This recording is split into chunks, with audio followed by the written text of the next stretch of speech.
Voilà, il est là, il nous a rejoint, Edouard Kazadi, communicateur privé du chef, mais également cadre à l'UDPS. Il est là. Bonsoir Edouard Kazadi, bienvenue à vous. Bonsoir Monsieur Gaëtan, merci une fois de plus pour l'invitation. Ça fait une habitude apparemment. Je suis très ravi de vous retrouver encore une fois. On se retrouve dans pas mal de programmes. C'est une première dans Kin Direct en tout cas. Exactement. On va essayer de décrypter l'actualité avec vous. On va aller d'un sujet après l'autre. On commence par la situation sécuritaire dans l'Est. Comme nous avons un communicateur privé du chef, il va nous dire pourquoi est-ce qu'après des escarmouches dans l'Est du pays, nous, on n'a rien fait qui fasse mouche. Merci beaucoup une fois de plus. Nous saluons tous nos téléspectateurs, y compris notamment les premiers d'entre nous, le chef de l'État, son Excellence Félix Antoine Tshisekedi Tshilombo Fachi Beton.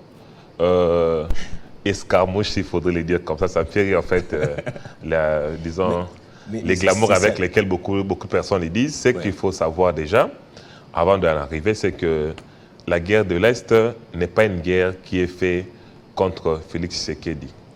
Ce n'est pas une guerre qui a commencé avec Félix Tshisekedi. Cette guerre dure plus de 30 ans et elle est menée contre le peuple congolais, contre l'intégrité de la souveraineté de notre pays. Alors, escarmouche, il n'y a pas eu mouche. Autrement, c'est fait contre lui parce que c'est lui le commandant suprême, il doit être au front là. Exactement, mais c'est-à-dire, il faut comprendre que la première victime de cette guerre n'est pas le président de la République. Puisque la première victime, c'est la population congolaise. Lui, on pourrait que l'on vouloir de ne pas arriver à atteindre son but, mais ce n'est pas la victime. C'est une guerre qui nous concerne tous et ça nous implique, c'est-à-dire, non, ça nous implique tous. C'est-à-dire que pour que les solutions que le président de la République a mis, les solutions à la fois diplomatiques et militaires les plus déterminantes que le président a mises en place, pour que ça puisse avoir plus d'écho dans sa réalisation, il faudrait que la population aussi n'est pas première victime, pour laquelle il peut suivre des matchs de football. Il peut suivre des matchs de football quand il y a des escarmouches dans l'Est du pays. Mais ces matchs de football nous permettent aussi de passer un message. Ces messages-là sont passés notamment sous les patronats, sous les directives du chef de l'État. En Ukraine aussi, il y a des activités sportives, le président de la République. Ah, mais en tout cas, c'est pas ce qu'on ne voit pas. C'est pas ce qu'on voit. Toutefois, là n'est pas les problèmes. Les problèmes, c'est plutôt ce que le président est en train de faire pour ramener la paix à la République démocratique du Congo. Il s'est promis de dire que au prix de sa vie, il ramènera la paix à l'Est de la République du Congo et une situation d'insécurité qui a connu son apogée d'ailleurs sous les pouvoirs de son prédécesseur parce que ces derniers, les pouvoirs passés, a donné, a installé. Apogée, alors, puisque c'est la plus longue apogée qui n'ait jamais existé autrefois. Au contraire, après Mobutu, aujourd'hui c'est peut-être plus de 607 jours. C'est le premier président qui donne une réponse qui est aussi déterminante, aussi pertinente à la situation de la sécurité. S'il vous plaît, permettez-moi de répondre à votre question. Oui. Je disais que cet apogée d'insécurité a été réalisé sous les régimes passés, puisque ce régime passé a installé nos ennemis au premier plan de nos institutions. Ils ont occupé nos institutions, nos forces de défense et de sécurité, même la vie économique du pays, à travers des entreprises privées qu'ils ont créées sur fonds propres de trésor public. Qu'est-ce qui se passe actuellement qui fait mouche? Le président de la République a été clair lors du dernier jour de sa campagne électorale, si je ne me trompe pas. Il a clairement dit que si, à moindre, comme on dit, à moindre de escarmouche, il allait déclarer, il faut bien expliquer ce qu'il avait dit. Il a dit qu'il allait déclarer la guerre au Rwanda. Il allait faire la guerre au Rwanda, sur leur propre sol. Alors, il faut savoir que nous sommes dans un état de... Les éléments ne sont pas encore réunis. Il faut savoir que... À quel moment peut-on dire l'escarmouche est Permettez-moi ma réponse. Permettez-moi ma réponse, s'il vous plaît. J'aimerais qu'on l'escarmouche, c'est fait déjà constater, mais l'escarmouche que le président parlait, c'était plus précisément... Vous reconnaissez qu'il y a eu escarmouche? Bien sûr, les atrocités continuent toujours à l'Est de la République, mais le président ne reste pas aussi sans réponse. Les pays continuent de se défendre. Mais en termes de déclaration de guerre, il faudrait que les conditions déterminées ou les prescrits de l'article 83 qui déterminent les conditions par lesquelles le président de la République déclare une guerre doivent être réunies. Je vais la retrouver, oui. Exactement. S'il faudrait peut-être paraphraser avec notre population, dans notre population, la loi, nous voulons un état de droit et l'état de droit, la loi dit que pour que le président puisse déclarer la guerre, il faudrait que son ordonnance d'abord soit délibérée au Conseil des ministres, après avis du Conseil supérieur de la défense, après autorisation de 2 chambres du Parlement. Aujourd'hui, le Conseil supérieur de la défense est prêt. Le Sénat, par le principe de continuité du pouvoir, si on dit comme ça, je ne suis pas juriste, le Sénat est prêt. Le gouvernement aussi est prenant du même principe. L'Assemblée nationale aujourd'hui pose problème, puisque nous avons à l'Assemblée nationale un bureau provisoire qui est en processus d'aller vers un bureau définitif. C'est-à-dire aujourd'hui, l'Assemblée nationale constitue, s'il faut le dire comme ça, un handicap pour que les conditions décrites dans l'article 83 de la Constitution soient évidemment exécutées. Cela n'empêche que, c'est-à-dire que si aujourd'hui, si nous avons un président de l'Assemblée nationale, parce que dans les autres institutions, un bureau définitif, la continuité de l'État est assurée. Exactement. Nous pourrons déclarer la guerre au Rwanda, faire la guerre au Rwanda. Au vu de l'évolution de la situation, oui. C'est la seule alternative qui nous reste. Le président l'avait déjà prédit. Il n'est pas lâche, il n'a pas menti. Je pense qu'il va tenir à sa promesse. Cela n'empêche pas. Si c'était le cas, lors de la réunion du Conseil de sécurité autour du chef de l'État, le ministre de la Défense n'a pas tenu des propos que vous venez de dire. On dit ceci. C'est le président de la République qui déclare la guerre, ce n'est pas les ministres. C'est lui qui déclare la guerre. Il a fait le porte-parole ce jour-là du président de la République. Il ne nous a pas rassuré que voilà, l'escarmouche a été c'était une réunion qui concernait le Conseil de défense et les mesures ont été prises, ça a été communiqué à ce qui concerne les conseils. Mais si c'était une procédure qui a été déjà lancée pour l'application de l'article 83, ça le président nous dira lorsqu'il nous fera un message à la nation. Mais cela le voulait dire encore qu'en attendant que les prescrits légaux soient réunis, d'ici il faut le dire comme ça, les forces de défense ne restent pas sans rien faire. On sait qu'aujourd'hui sur le terrain, l'armée rwandaise est en train de pleurer des morts sur l'île au Rwanda. Mais la différence, c'est que les médias rwandais ne jouent pas les jeux, ne jouent pas notre jeu à nous. Et ils savent comment communiquer, comment se cacher dans ces messages-là. C'est aussi une façon aujourd'hui pour nous de rappeler à la population congolaise qu'il ne faut pas faire les jeunes et l'ennemi, il ne faut pas sceller la procédure de vie, parce que s'ils étaient forts, comme ils le disent là, ils allaient facilement prendre ça, qu'ils allaient facilement prendre Goma. Ils ne sont pas forts, ce sont des pétards mouillés, ils sont déjà à bout de souffle. Tout ce qu'ils veulent maintenant, c'est d'exiger un processus de dialogue pour intégrer notre gouvernement comme ils sont habitués de les faire. Nous disons que la population congolaise est maintenant éveillée plus que jamais. On a vu ça à travers les diverses manifestations citoyennes, non politiques, devant les ambassades. On a vu ça devant. On a vu ça dans le vrai qu'on n'a pas déploré des morts d'hommes. Par deux fois, ils ont bombardé la ville de Goma. Et ce qu'on sort comme communiqué, on dit que Goma ne va pas tomber. Avec les rebelles du M23 ni avec le Rwanda. Alors, qui est pétard mouillé? Le communiqué qu'on nous sort, c'est que Goma ne va pas tomber. Qui est pétard mouillé là? Parce que les pétards de M23 sont tombés. Les pétards mouillés, c'est les M23. Puisque s'ils avaient la force dont ils parlent, là, ils n'allaient pas nous prévenir qu'ils allaient prendre Goma, ils allaient carrément les faire. Ils sont en train de mentir. On doit se rappeler que la désinformation aujourd'hui, c'est une arme de guerre. Ils sont en train de mentir pour mettre la population dans une psychose, pour que cette dernière pousse les présidents à changer sa position de ne pas négocier avec les terroristes de 1-23. Nous disons encore que ce sont des mensonges. Ça qui est calme, Goma est calme, mais c'est vrai que les autorités continuent de sévir à l'Est de la République. Mais c'est une situation qui sera vite ramenée, qui sera vite neutralisée par les efforts que le président a mis pour que la paix nous revienne. Des efforts à la fois diplomatiques et militaires sur la montée en puissance de FARDC, sur les acquisitions des armes technologiques de pointe et de haute portée. Qu'est-ce que ça a produit, la contre-offensive dont a parlé le ministre de la Communication, Patrick Mouyaya, qui a félicité les FARDC, ça c'est vrai, nous le saluons, mais il a parlé d'une contre-offensive, justement. Et que le M23 aurait attaqué Goma ou fait bombarder Goma parce qu'ils ont été la cible d'un largage, comme on dit en jargon militaire. Ce qu'il faudrait savoir, c'est que c'est aussi vous de la presse aussi qui, de fois, d'une certaine manière, en tout cas, c'est vrai qu'il y a certaines presses qui, je ne dis pas que c'était les 50, il y a certaines presses qui sont au sol de l'ennemi, puisqu'ils jouent sciemment les jeux de l'ennemi en relayant les messages de propagande et des informations de l'ennemi. Mais c'est vrai qu'il y a une presse comme les vôtres aussi, qui a l'obligation aussi de dire à la population ce qui se passe réellement sur l'Est de la République, surtout à ce que les FARDC sont en train de faire. Aujourd'hui, je vous ai dit que pendant que nous parlons aujourd'hui... Nous parlons d'une affaire qui est à la fois politique et sécuritaire.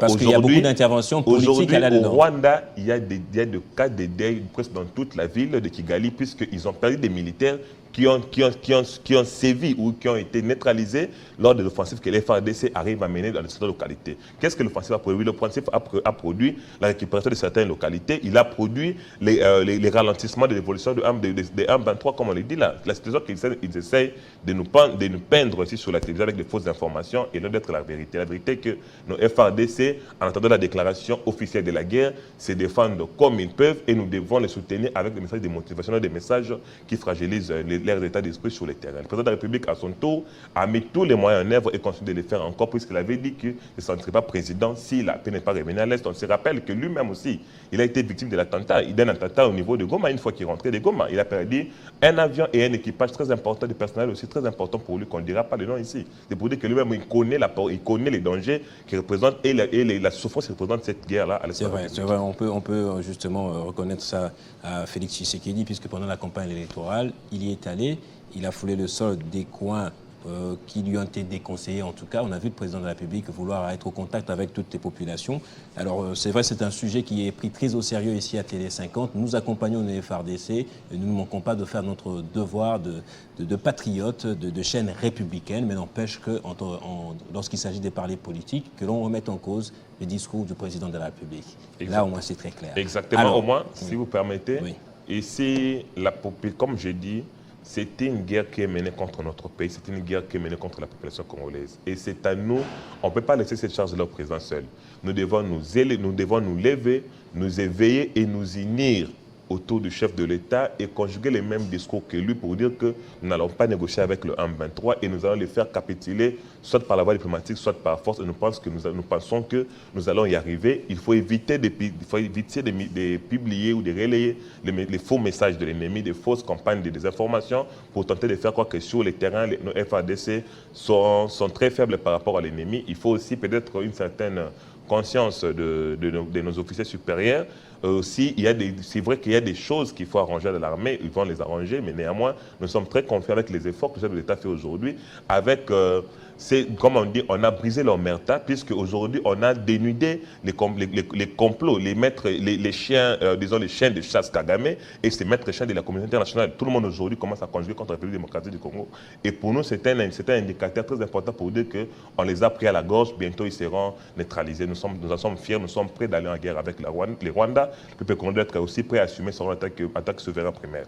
Puisqu'on a parlé du président définitif de l'Assemblée nationale qui tarde, justement, qui ne tarde pas, qui va arriver d'après le calendrier, si on peut réfléchir en tout cas sur le profil de celui qui sera au perchoir là, qui pourrait bien occuper cette fonction afin d'accompagner le chef de l'État dans toutes les décisions qu'il va prendre en vue à la fois de remettre la sécurité, la sérénité dans l'Est du pays et pour d'autres questions notamment de gestion et de contrôle parlementaire.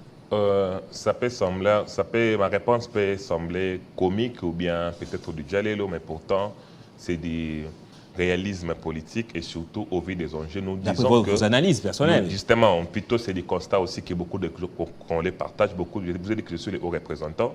Beaucoup de jeunes que je supervise aussi, avec qui je collabore, beaucoup de structures de jeunes partagent les mêmes points de vue que moi. Nous pensons que ces mandats étaient un mandat de grands enjeux. Nous voulons que le président de la République ait des alliés loyaux, des alliés qui sont patriotes, des alliés qui sont courageux pour prendre les décisions qu'il faut, puisqu'il est peut-être peut-être plus qu'évident que nous sommes à la guerre. Pour moi, en ce qui nous concerne, nous, s'il faut dire nous, les profils du speaker de l'Assemblée nationale, les profils se résument en Christophe Mbosso.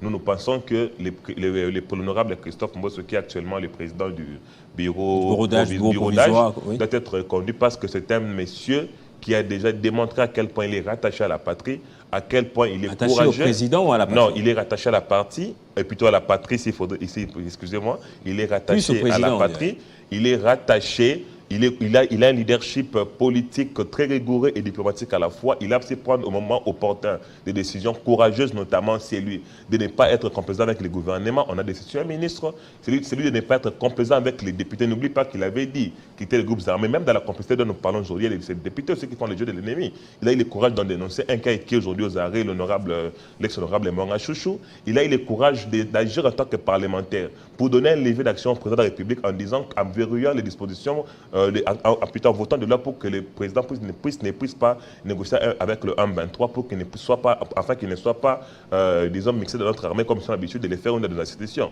C'est-à-dire, ce sont des profils comme ça qui démontrent que c'est un homme qui est adapté aux enjeux, aux plus grands enjeux de ce deuxième mandat. Nous pensons qu'au lieu d'aller dans des conciliables politiciennes, agissons avec un homme qui est déjà prêt, qui a déjà démontré sa capacité à faire quelque chose. Je pense qu'il est. Et puis c'est un monsieur, avec l'âge qu'il a aujourd'hui, il en est politiquement également à écrire ses mémoires. Il fait figure d'autorité, il fait figure de notoriété, et c'est un monsieur comme ça que nous voulons conduire. Ça, ce n'est pas un calcul politicien, c'est plutôt la raison de l'État. Donc nous pensons que pour nous, la jeunesse, s'il faut le dire comme ça, le président Mbosso doit être reconduit comme le speaker du deuxième mandat de l'Assemblée nationale, du deuxième mandat du président de l'Assemblée nationale, s'il faudrait. Alors, qu'est-ce que vous dites à la fois aux parlementaires, notamment aux élus nationaux, mais également à la population, parce que l'Assemblée nationale, c'est la chambre de représentants donc de toute la population congolaise, pour qu'ils redonnent leur confiance au président Mbosso Kodia. Je parle ici de son mandat passé, du bilan de son mandat passé. On nous a signalé qu'il y a un petit problème de son, peut-être si on peut bien revoir ça au niveau de la régie. Oui, allez-y. D'accord. Bon, tout d'abord, il faudrait revenir d'abord aux parlementaires. En tant que jeune leader du chef, en tant que cadre de l'UDPS, cadre de la jeunesse de l'UDPS, nous sommes quand même très déçus, s'il faudrait le dire comme ça. Il y a de nos camarades qui ont mérité d'être élus, qui ont une autorité très incontestable sur le terrain, dont beaucoup de jeunes Congolais, politiciens à la fois, se retrouvent en eux qu'on n'a pas vu dans cet hémicycle-là, lors de la publication provisoire de la CENI. Ces jeunes-là sont aujourd'hui en recours. Nous demandons à la Cour constitutionnelle, nous savons que le président Kamoleta est un homme qui craint Dieu, c'est un homme de droit. Nous demandons d'appliquer l'état de droit. On veut qu'à cet hémicycle, les gens comme Géco Béa, on veut quelqu'un comme Maître Frédéric Kazal, quelqu'un comme Christian Lomo, les gens de l'UDPS qui ont mérité, qui ont été élus, soient rétablis dans leurs droits. Vous prêchez pour votre chapelle. Et en même temps, vous prêchez pour votre chapelle. S'il faut répondre à votre question, ce n'est pas ma chapelle en tout cas. Oui. S'il faut répondre à votre question, je dis ceci aux députés nationaux de cette législature. Ne nous ramenez pas des histoires de populisme, des propositions de loi qui ne répondent pas aux besoins immédiats de la population. Ce qu'on entend de vous actuellement, à part le fait de soutenir la vision du chef de l'État ou de les faciliter sa tâche avec le gouvernement, il faudrait faire appliquer d'abord des lois qui existent déjà, appliquer des lois sur le petit commerce. Faites le contrôle parlementaire, on veut que les présidents mettent des moyens, les présidents donnent des directives pour que la population ait accès aux services de base. Pourquoi on n'a pas de courant, pourquoi on n'a pas de l'eau? On veut que tous ces mandataires-là soient interpellés au niveau des parlements. On veut que les ministères de l'Intérieur puissent nous dire pourquoi, au-delà de la volonté du chef de l'État, pourquoi au-delà des moyens qui sont mis en œuvre avec les services nationaux, avec le soutien de certaines fondations, pourquoi aujourd'hui l'insécurité semble vivre, plutôt reprendre avec une certaine recrudescence. C'est ce que nous on veut. On attend plutôt d'éveiller l'application de certaines lois, n'amenez pas avec le populisme. Et puis n'oubliez pas de nous faire voter la loi des pères et des mères cette fois-ci. On veut que notre pays soit protégé parce que ce qu'on veut aujourd'hui, c'est la République, c'est les conséquences aussi.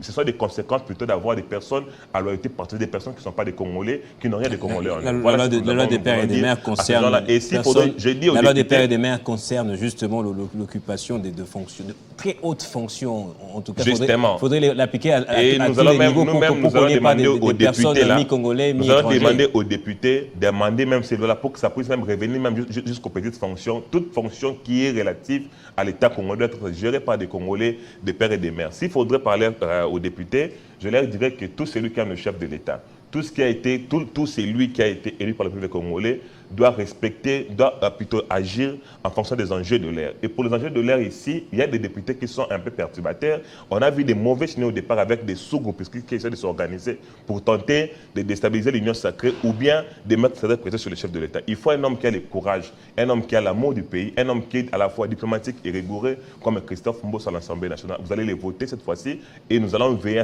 en tant que jeune, en tant que Congolais, en tant que politicien, veiller à ce que cette volonté-là soit respectée pour que les mandats du chef de l'État puissent être plutôt le chef de l'État puisse être concentré plus sur des questions de gouvernance que des questions des débats politiciens et consorts. Vous savez qu'en politique, parler de l'âge n'est pas un péché. Aux États-Unis, tout le débat tourne autour de l'âge à la fois du président Joe Biden qui veut briguer un nouveau mandat et même de son concurrent Donald Trump. Monsieur Mbosso Kodia, qui a aujourd'hui 82 ans, si je ne m'abuse pas, il faudra encore 5 années de plus. Vous dites que c'est l'année où les mandats de plusieurs enjeux, des grands enjeux même. Pensez-vous qu'il a encore l'énergie qu'il faut pour répondre à tous les besoins qui vont se présenter? Nous ne sommes pas des médecins. Le seul motif lié à l'âge qui peut empêcher au président Mbosso d'être reconduit comme speaker de l'Assemblée nationale, c'est s'il est frappé d'incapacité mentale ou physique. Comment on le sait, puisque dans notre pays, ces genres de tests ne se font pas généralement. Vous et moi, n'étant pas médecin, mais il faudrait parler avec cet homme-là. Oui. Il faudrait le voir agir pour voir qu'il est encore en pleine forme. Et quand bien même il est patriote, c'est vrai ça. Oui, je te dis qu'il est en pleine forme. Il faut l'écouter parler. On voit des fois les images. Il faut suivre. Oui, mais il marche seul. Oui. Il me fait des longs parcours. Il tient des plénières pendant de longs moments. Il a une diction très calme. Oui. Il est calme, il parle bien. Et dans son bureau même, il travaille tous les jours. C'est pour dire que physiquement, il est apte. Et lui-même, il est conscient. Il sait que s'il arrive un moment que le pays, sa santé n'a pas servi les pays, il se retirera. Pour l'instant qu'il peut servir, il va servir. Nous allons exiger que le président Moïse soit reconnu comme président du speaker, puisque ça répond aux enjeux de l'ère, ça répond au soutien dont le chef de l'État a besoin au niveau de l'Assemblée nationale. Ça dépend donc de beaucoup de choses. Ça ne dépend pas seulement des députés, mais également de comment... Qu'est-ce que le chef de l'État verra aussi cette affaire. On va terminer. C'est que le chef de l'État partage aussi. On va terminer par ici pour parler de l'informateur. Augustin Kabouya a désigné il y a quelques jours déjà. Son profil est sujet à débat, à la fois la qualité, mais également son parcours. D'autres disent qu'il n'a pas la maturité qu'il faut pour être informateur, en comparaison justement à ceux qui l'ont précédé en tant qu'informateur dans le mandat de Joseph Kabila, par exemple. Que répondez-vous à ça? Aïsson Garim, il a dit ici, il a été assis là où vous êtes assis aussi, pour dire qu'il n'est pas mature politiquement. D'abord, nous saluons la désignation du secrétaire général de l'UDPS, Augustin Kabouya, comme formateur pour identifier la coalition majoritaire au Parlement. Nous remercions le chef de l'État pour ce choix judicieux qu'il a fait sur la personne de notre secrétaire général. En tant que combattant, en tant que parti, c'est une fierté. Nous savons et nous pensons que le secrétaire général Augustin Kabouya a les épaules nécessaires pour mener à bien cette mission. Ceux qui disent cette histoire-là, qu'il est limité ou qu'il n'a pas d'expérience, ce sont juste des aigris. Ce sont des personnes qui ne veulent pas qu'il y ait la cohésion de l'Union sacrée. Ce sont des personnes qui sont ennemies d'ailleurs du chef de l'État. Ce sont des faussetés. Augustin Kabouya a dirigé presque ses partis pendant 5 ans. Augustin Kabouya a donné au président de la République une large majorité, la majorité des députés au niveau du Parlement. Augustin Kabouya a fait que les partis de PES, après la mort de notre maître, le Sphinx Tshisekedi Wamoulouma, là, vous justifiez sa maturité ou vous justifiez son choix? Je justifie. Parce que ça ne suffit pas pour qu'il soit désigné informateur. Il n'y a rien à justifier. Aucune personne n'aime ces pays comme le chef de l'État. Aucune personne dans l'Union sacrée sait évaluer les compétences que le chef de l'État. Augustin Kabouya a la maturité politique, la maturité intellectuelle. Il peut se tromper, le chef de l'État, puisque les noms lui sont proposés des fois. Non, pas sur ce point-là. D'ailleurs même, c'est les droits. L'UDPS est le parti qui a eu plus de députés. Normal que nous puissions, si on est reconnu comme désigné comme informateur, ce n'est que de droit, c'est un mérite politique. Et je pense, nous savons, nous le disons, nous réaffirmons ici que Augustin Kabouya a la maturité intellectuelle, la maturité politique nécessaire. Il a les épaules pour mener à bien cette mission. Et nous, d'ailleurs, même demander au chef de l'État aussi de les nommer encore comme formateur du gouvernement et s'il est faux, de les nommer encore comme Premier ministre parce qu'il a les épaules nécessaires. L'UDPS a les mérites politiques nécessaires pour prendre cette fonction-là et ramener les bien-être du peuple congolais. Si vous parvenez quand même à justifier sa maturité, son parcours politique, mais pourquoi ce choix? Quelqu'un de l'UDPS, proche du chef de l'État, pourquoi lui? Je vous ai dit, je ne justifie pas sa maturité. Je vous rappelle plutôt à quel point, je vous présente des éléments qui confirment qu'il a la maturité, qu'il a les épaules pour faire ça. Alors, les choix est éminemment politique. Les choix est dit au mérite politique que l'UDPS a du fait d'être le premier parti de l'Union sacrée à donner au président de la République une majorité des députés. C'est simple que ça. Il n'y a pas d'autres facteurs, des facteurs ni tribal, ni des facteurs d'affinités politiques. Il n'y a rien du tout. Ce n'est que les mérites de l'UDPS. Et aussi, c'est le pouvoir discrétionnaire du chef de l'État qui pense qu'il sait savoir qui est la bonne personne, qui est l'homme de la situation formateur du gouvernement. Ce sera l'UDPisation de la vie politique congolaise. Nous savons bien que ce n'est pas un secret de polichinelle que le fait que l'UDPS soit vu un peu partout est sujet à beaucoup de frictions en politique congolaise maintenant. Nous sommes en politique. La politique, on ne se fait pas des cadeaux. Ça va fragiliser même l'Union sacrée de la nation. Non, pas du tout. Ça sera à ceux qui sont fainéants ou ceux qui ne connaissent pas les rouages politiques. Nous sommes en politique. La politique, on ne fait pas des cadeaux, c'est la méritocratie. C'est question du peuple politique et des questions des poids de la pauvre. qu'est-ce que l'UDPS a apporté au chef de l'État, et ce qui nous permet aujourd'hui de prétendre des briguer, plutôt de demander la primatie, puisque aujourd'hui l'UDPS en lui, c'est ses coalitions propres à lui, peut réunir plus de 101 députés. Donc ce n'est pas un problème pour nous, ça arrive. Édouard Kazadi, qui a des réponses à tout en tout cas, aux représentants du chef, communicateur privé. Mais également cadre à l'UDPS. Merci d'être passé à Télé 5. Merci à vous aussi de m'avoir reçu. Merci à la professeure de m'avoir suivi. Nous restons disponibles. On vous aura encore très prochainement en tout cas. Merci beaucoup. On n'a pas parlé du CPC prochainement. Il n'y a pas de problème. Le communicateur privé du chef, dirigé par le coordonnateur Sneg Luangila. Merci beaucoup. Merci à vous également. J'espère que ce moment d'échange et de décryptage vous a plu à la maison. Merci de nous avoir suivis. C'est la fin de King Direct, mais le journal, c'est dans quelques minutes. Ce sera avec Jenny Kayembe. Quant à moi, je vous dis au revoir. On se retrouve le lundi dans la matinale.